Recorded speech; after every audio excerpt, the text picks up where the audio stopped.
जत नगर परिषदेवर भाजपचा झेंडा, नगराध्यक्षपदी भाजपचे रवींद्र आरडी विजयी। जत नगर परिषदेसाठी झालेल्या निवडणुकीत भाजपचे आमदार गोपीचंद पडळकर यांच्या नेतृत्वाखाली भाजपने नगर परिषदेवर आपली सत्ता आणली आहे।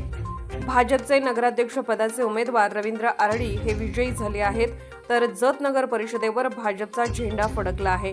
एकूण 23 जागांसाठी झालेल्या या लढतीत भाजपला 10 जागा, अजित पवारांच्या राष्ट्रवादीला 3, काँग्रेसला 9 तर शिंदेंची शिवसेना 1, ठाकरेंची शिवसेना 1, शरद पवारांच्या राष्ट्रवादीला 1 आणि 1 अपक्ष असे पक्षीय बलाबल आहे।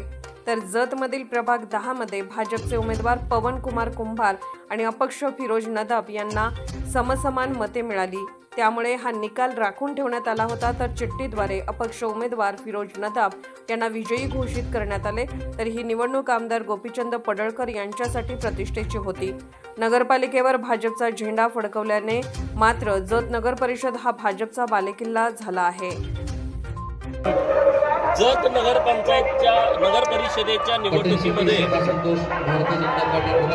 देशाचे नेते माननीय नरेंद्र मोदी साहेब, राज्याचे लोकप्रिय लाडके मुख्यमंत्री माननीय देवाभाऊ, जिल्ह्याचे पालकमंत्री माननीय चंद्रकांत दादा यांच्या नेतृत्वामध्ये भारतीय जनता पार्टीच्या कमळ चिन्हावरती 23+ नगराध्यक्ष असं संपूर्ण पॅनेल उभा केलं होतं। नरेंद्र मोदी साहेबांचा, केंद्र सरकारचा आणि देवाभाऊंच्या राज्य सरकारचा विकासात्मक दृष्टिकोन आम्ही लोकांच्या समोर मांडला। जत शहरावरती गेल्या 40 वर्षांपासून प्रस्थापित राजव्यवस्थेने केलेला अन्याय आम्ही उघडा केला। लोकांच्या समोर आम्ही भूमिका मांडली की आमच्या हक्काचं आम्हाला मिळालं नाही।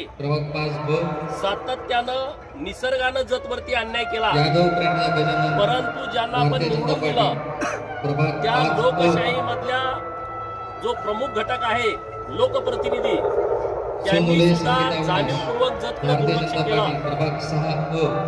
जत शहराच्या निवडणुकीमध्ये निष्कलंक चारित्र्य संपन्न व्यक्तिमत्व गेल्या 30-35 वर्षापासून बीजेपीचा विचार लोकांच्या मध्ये जावा यासाठी अहोरात्र काम करणारे डॉक्टर रवींद्र आरडी साहेब यांना माननीय देवाभाऊंनी उमेदवारी घोषित केली।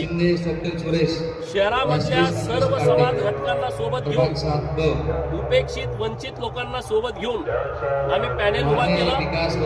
लोकांच्या मध्ये आम्ही गेलो, या शहराच्या 5 वर्षाच्या विकासाची ब्लूप्रिंट आम्ही तयार केली, लोकांच्या समोर मांडली, लोकांना ती आवडली आणि विकासात्मक दृष्टिकोनातून जे निर्णय गेल्या वर्षभरात किंवा मी विधान परिषदेचा सदस्य असताना जे झाले ते लोकांना मान्य झाले।